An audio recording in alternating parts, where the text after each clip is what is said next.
So what about these rumors on the internet about assassins and someone being endangered? Tell me a little bit about that. But it was like this moment where stuff started getting really weird now, as this guy's kind of just trying to keep us quiet about this stuff. Well, yeah, I mean, these text messages look super scary. So I want to take a look at this, and you help me understand. This just brought stuff to a different level when I saw a picture of my wife, right? Like, this is just... Ruslan. All right, got my man Dustin Tavella, America's Got Talent winner. Yes, sir. Had his own amazing live show on the Vegas Strip, which me and my family got to enjoy. You truly are one of the most interesting people I think I know. You have an amazing faith journey. And after having your own show on the Strip in Vegas, winning America's Got Talent, everything that came along with that, you move to Branson, Missouri, the Ozarks, which was one of my favorite TV shows. Yeah.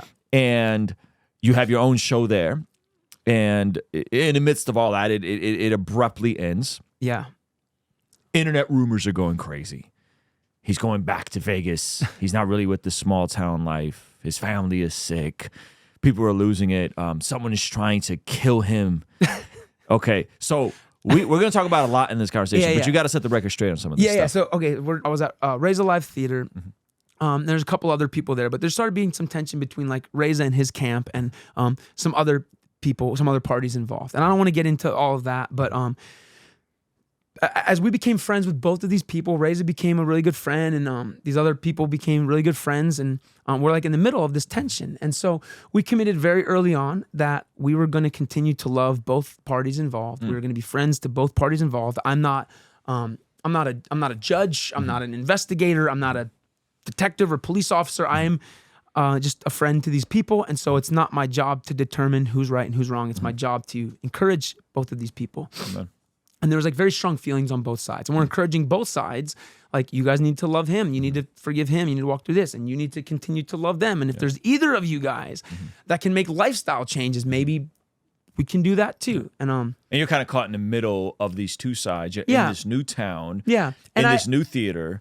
And now there's some tension rising up. And it's funny because for us, like, again, relationships are the most important thing. And honestly, this became very consuming. There was so much stuff I wanted to do to work on my show, but like this became priority because it was pretty serious allegations that were happening. And so as we're continuing to walk with both sides, one side, each side knew that we were still friends with both parties, right? And sometimes people don't like that, right? And so essentially what happened is that the people involved decided to take legal action against Reza to have like some legal stuff that they were going to do with that. They got an attorney and all these things. Okay. And that's when stuff got super real because to me, again, we're in the middle of this thing and I don't feel it's my position to tell someone what they should or shouldn't do legally, but like to just encourage as much as I can. And if you talk to any of them, like I think that there was times where they were almost offended at how much I'm still friends with the other person because it's like they're mad at it. So anyways. And this stuff is public there or not? No, public so it's not public. Okay. That was the big thing because obviously, Ray's a performer there and he doesn't want everyone knowing this. And everyone's trying to just figure this out. Even the lawyers are talking and trying to figure out how to do this kind of more under the radar. Sounds like a messy situation. Yeah, for sure. So then tell me about these text messages, these henchmen, and that seems to have escalated really quickly from like, hey, stay out of this, whatever this is, to now just real weird stuff. Yeah. And them seemingly having a mole in their own little situation that sent you some pretty crazy looking stuff that we'll look at here in a second. Yeah. So, we had a friend who worked with them, was kind of this inner circle. So Sammy is the one girl, she helps run the theater, and Lucas, the other guy, helps run the theater. And again, people that we just, we're working alongside of and never felt like there was any real problem, And so we had a friend who was there kind of in that inner circle, and one day he was just gone, and was catching up with him. I ran into him one night, and I didn't want to pry because no one wants to say, everyone's like tiptoeing around what they can and can't say. And I think that's what's become a little bit difficult about this whole process. These text messages look super scary. So I want to take a look at this and you help me understand, because as someone that is just getting caught up on this stuff and seeing a little bit of the internet talk about this, I'm very confused on why is this happening? Yeah, you know what I mean? And maybe it's just maybe it's not what it seems. But can we do that? Can we jump into some of these? Yeah. I mean, if we're bringing them up, I mean, so this is a text that has a incognito photo of you and there's all these characters in it. Yeah. Who is that? Dustin and a person involved today. And there's a incognito photo of you having lunch that is really weird. Yeah. This is really weird. I'm looking at this like, why would someone snap this? It's almost as if they're spying on you. Right. So this guy is one of the people involved, really good friend of mine. And I guess, just because we were there having lunch and talking, this became a thing to document. What do they think you're doing? Like, what do they think? They're telling you keep your nose out of this stuff, yada, yada, yada. You're in between these two groups. What do they think is happening? Yeah, do you think you're plotting their takedown? They're this diabolical character? Like, what do they think is going on? No, that's a great question. And that's the thing that I think I never really, because the thing is like Reza knew the whole time that I was friends with them and hanging out with them and close with them and their families as well, right?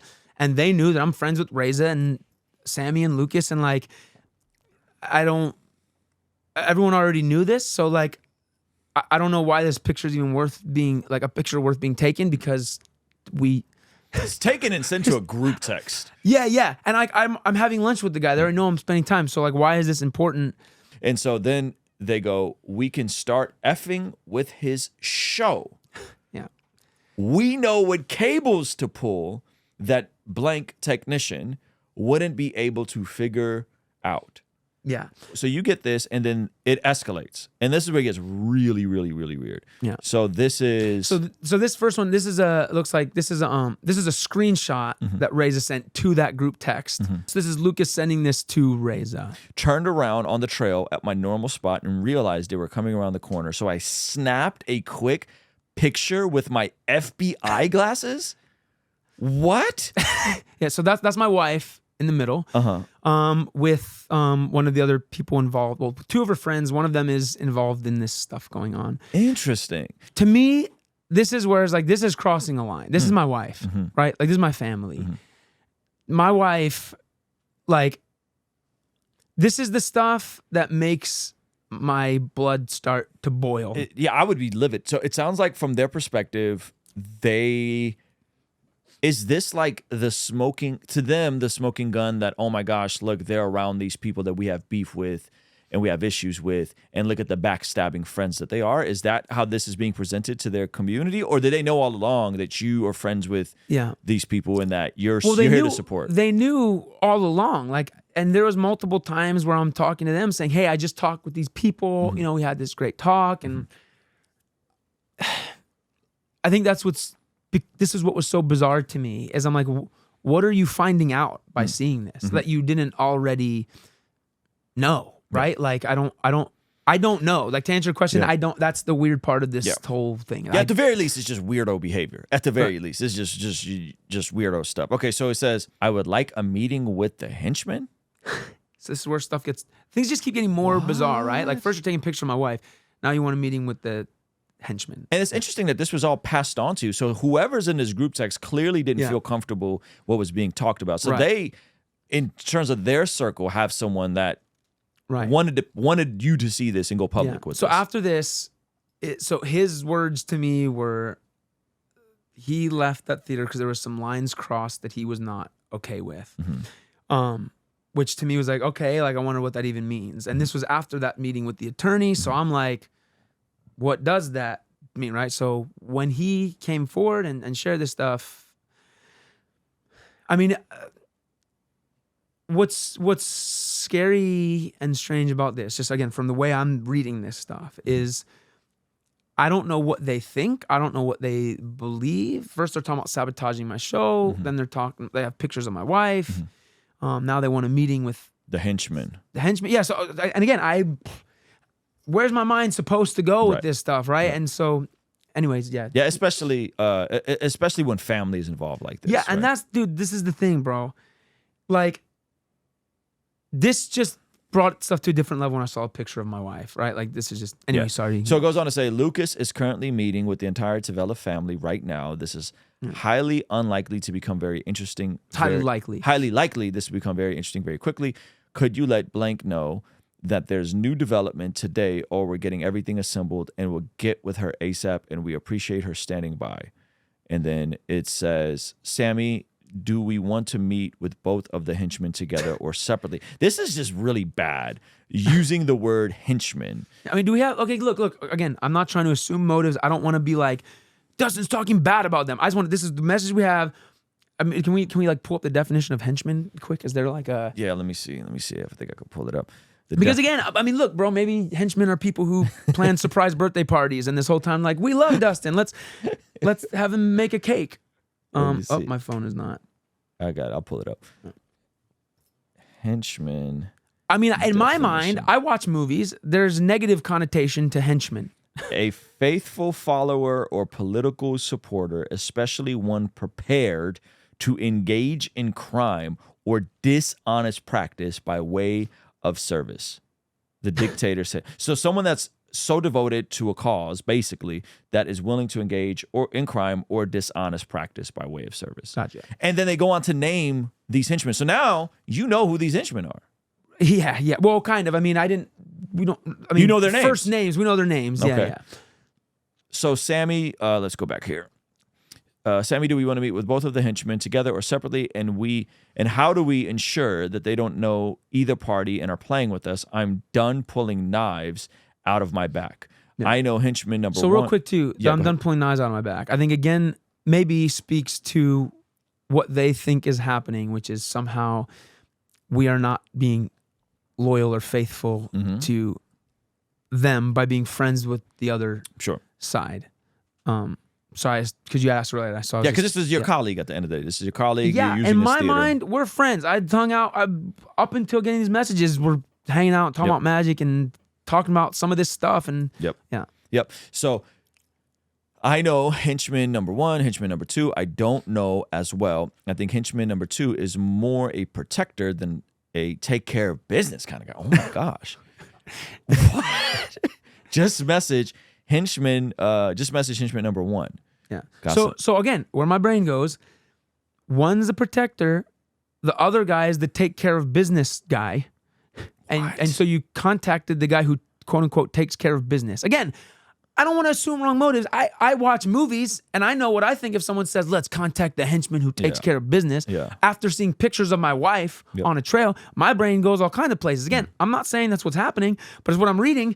It's enough to make me feel like maybe I need to not have a show in this theater. Yeah, I think that's very reasonable, especially with just the language of this. Okay, so then we go down and this is... So there's a screenshot from Sammy of her conversation with henchman one. Okay. Want to come out to the theater? We can meet you anywhere, though. Okay, theater, good. Sweet. Name a time. What time's good for you? Okay. Yeah. Okay. So she sends a text of them setting up this meeting. Okay. And so is this the last correspondence that you got? Yeah, that's what I. That's where that's left what off I at. saw. Yeah. Okay. So then, do you mind sharing who got you all this information? Yeah. So it was my friend who I asked him. I was like, hey, he's in this group text with... Right, yeah, he's in this group text. And he's become... I mean, look, here's the thing. Do they know that you have this information? I think that they do because... Well, they have to know because of just some of the legal involvement. So after this happened, again, I'm like, what do we do with this? I just had finished the show that day.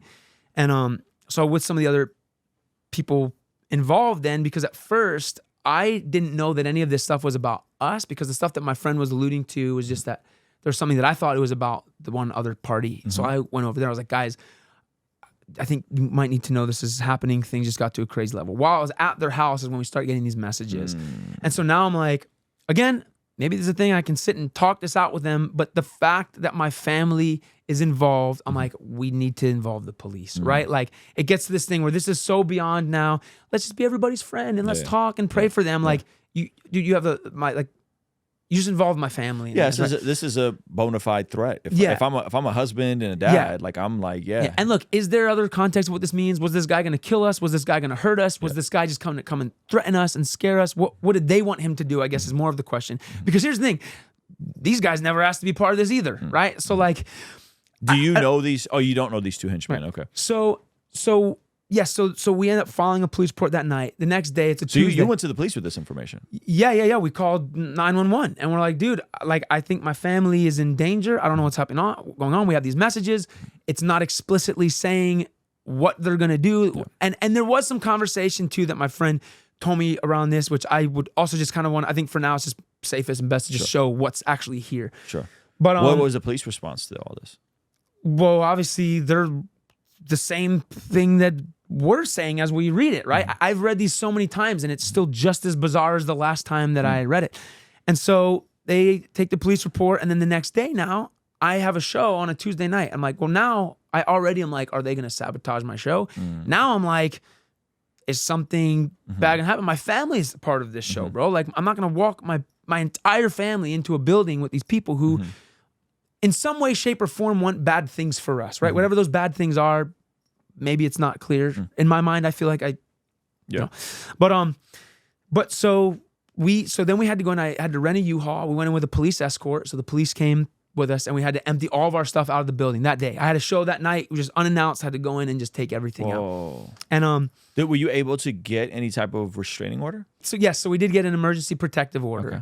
And were you able to confront this gentleman who's your colleague who owns the theater with the information you have in these text messages? And I didn't, because once this happened, it was like, dude, we need to get out of there. Take legal action. So Sammy and Lucas were there when we went to get your stuff. when we were getting the stuff out. Reza was not there. Okay. But the cops were there just making sure everything stayed civil. We just took all of our stuff out and left. And then from there, it's just been a whole bunch of processing. We had to, it was the hardest thing because there was people who had already bought tickets to shows and now there's people writing and asking what's going on. And it's like, I don't know what I can say or what I can't say, and I don't want to make things worse. Again, people were asking about our kids being sick and we're going to Vegas and all these things. And so that's where I was like, I at least have to release a video just saying something for people to know. And I just made like an unlisted video that could go on just some of the Branson stuff for people who are asking questions. And it was basically just saying, hey, look, we had a family emergency. My family just needs me right now to be a husband and a father. And that's what's most important to me. And again, I keep wanting to make this clear.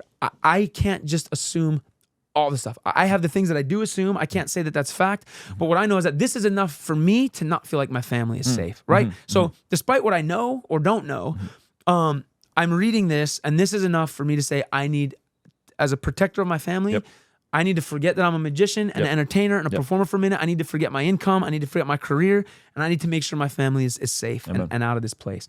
And so that was just that decision that that we made. And it wasn't easy. I loved performing. We loved everything about doing the show. Yeah. Do any of the people who were saying this stuff in this text message, any of the people affiliated with them, do they know where you're at with it? And have you had any contact with them? No. So that's the thing that's strange too, is like we have friends who still are there and work there and we've not gotten to talk with them. Dude, I'm telling you, we've like kept our mouths shut about so much stuff. And that's why even now there's so much that I'm not saying because like I don't want to leave stuff up to he said, she said. It's just, even like with these messages, I'm glad you pull these up when you talk about these and we can, because this is what we just can see and read. And again, that's what I'm saying. I don't want to assume motive, but even the people there at the theater, it's hard because there was some other messages at one point that was like, we need to keep blank, blank, blank, certain people closer to us and, basically trying to make sure that no one knows what's happening. And in this, I've also been having to navigate my emotions and my feelings and my, like what's right. And this is why I'm so thankful for my wife and my family. And just even going back to like an earlier part of our conversation about community, having other believers around you.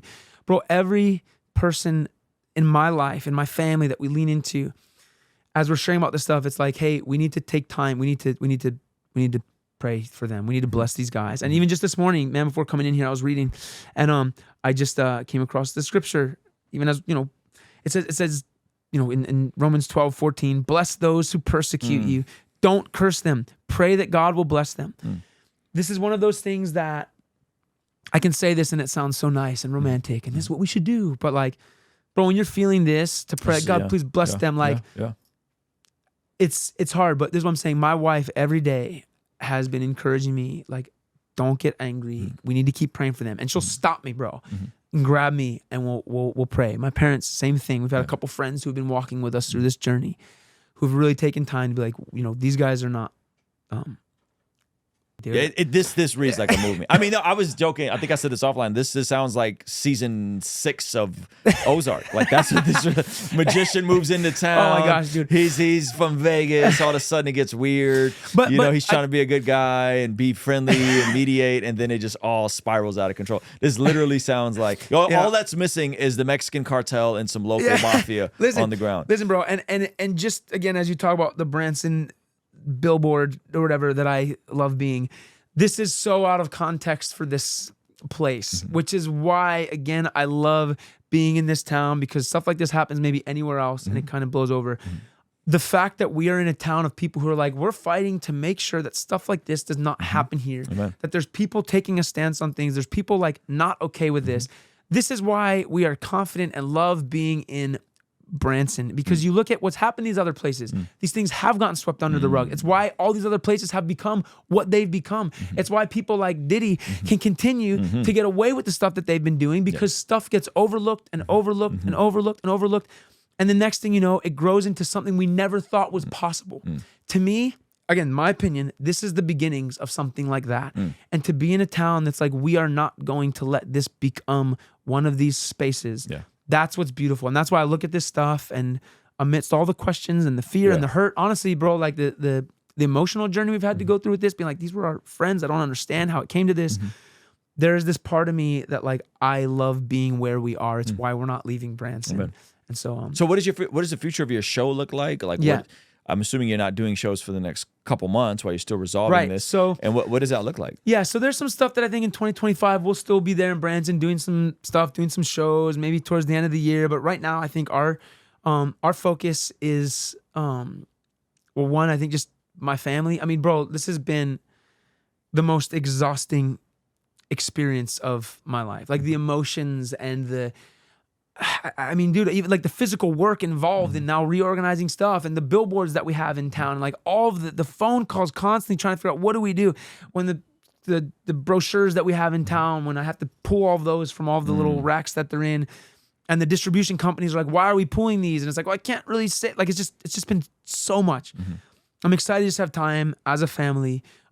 We are rewriting our show, building a lot bigger stuff. We've been partnering with a team. Actually, oh man, are you familiar with Pilgrim's Progress? Sounds familiar. It's a book, amazing book. So there's a production around this called Pilgrim, and there's a team from Michigan that does this production. Dude, absolutely. Listen, this is what we're gonna do. We're gonna book a trip. I'm gonna pay for your flight. You're gonna come to Branson in like April, May-ish. We'll go. We'll see Sight and Sound. We'll do all the things. I want to take you to see Pilgrim. So we've recently been talking to them, partnering with them, and building production, because my heart has always been to have live music in the show, dancers in the show, all these things. So it sounds like the show is going to get even bigger and better. Yeah. And that's what I'm excited for, is to be like, you know what? We're here. We're connected in Branson. We love this place. We're going to keep serving this city. In the meantime, we're gonna rewrite the show. We're gonna make it bigger and better than ever. And in that time, I'm assuming you're going to move venues. Yeah, probably. That might be a good idea. Might be a good idea. What's the new venue going to be, or you're not sure yet? So there's some stuff actually for 2026 that I can't say yet, but it's amazing, and I think for Branson it's going to be huge. Some really cool stuff in the works that I can't really talk about right now. But you'll be the first to know when we can talk about it.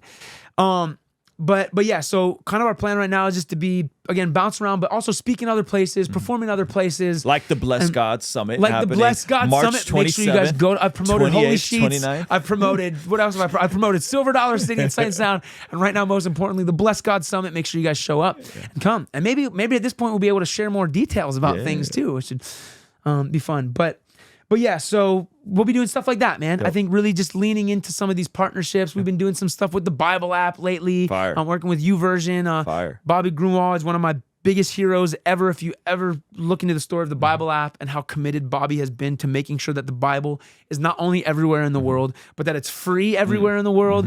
They're about to reach 1 billion downloads. That's crazy. In this year, that's kind of they're projected. They're going to reach 1 billion downloads this year. Craig Rochelle over at Life Church. There's been just so many different things that we're excited to start diving into, even with Dallas, with The Chosen, with you guys. There's just so much stuff that we're really excited to start really building. And to me, honestly, I think also using these things to bring even more awareness to how beautiful Branson is, to bring in more believers who are willing to fight for an entertainment space that still puts Jesus on the walls, that still puts Jesus's name in lights in their theme parks. Like, this is a place where we would love to become a entertainment hub for Christians looking to go, to perform, to be a part, to create, where they know that relationship with God is going to be nurtured Amen. and not polluted. So That's yeah, incredible, really man. Well, excited. listen, I can't wait to check out Branson myself, and hopefully I'll be out there this year and Yeah. see some of the stuff in person. And obviously, I can't wait to have you at the Blessed God Summit. That's Yeah, going to yeah. be incredible. Any final thoughts? Any final things you want to share before we get out of here? I think the main thing would just be thanking everybody who just has been praying through this thing. Because even when I released that video about, we had a family emergency, the amount of support that we've received from Branson, first and foremost, the community, like I said, the mayor, the city administrator, the president of the chamber, like all the chief of police, like all these people, the people at Sight and Sound, like we've had such incredible support also from the people from the other theaters who have just loved on my family and made us feel so safe. This is what's amazing about this place being such this big tourist town, but also being a small town, is like people have really leaned into, even in the midst of not knowing anything going on, making sure that we're cool, making sure that like we're, in a good place, mentally, spiritually, emotionally. And I think I just have the deepest thanks from the bottom of my heart. I know that this has been a town who has fought for us. And it's why we're not leaving, and we're fighting for this place as well. And so just the deepest amount of thanks for everyone. And also I think for everyone who's hung in there in the mystery of all this too, of not knowing what's going on, as people have thought our kids have been sick and all these things. Just so deeply grateful, man. Thankful for you too, for just being a friend and being an encouragement through all this as well. Well, thank you, brother. Yeah. Appreciate you being here, man. Thank you, bro. I can't wait to see your show at the Blessed God Summit. And where can they find out more information about you if they want to follow you, check you out, all that good stuff? Yeah, that's good. I also need to redo all of my social media website stuff, but DustinTavella.com. I'm not super active on social media, but any of the social media places just at Dustin Tavella. And we'll probably be a little bit more intentional now of posting some more updates through 2025, just as we figure stuff out. I mean, I need a place where I can see updates for my life because I don't even know what's going on, bro. Word up, man. All right, guys, we're out of here. Appreciate you guys. Peace. Hey, thank you so much for checking out the video. Please be sure to comment below and subscribe and all that good stuff. And check out this other video that YouTube seems to be recommending just for you. Let me know if they nailed it. All right, I'll see you over there. Peace.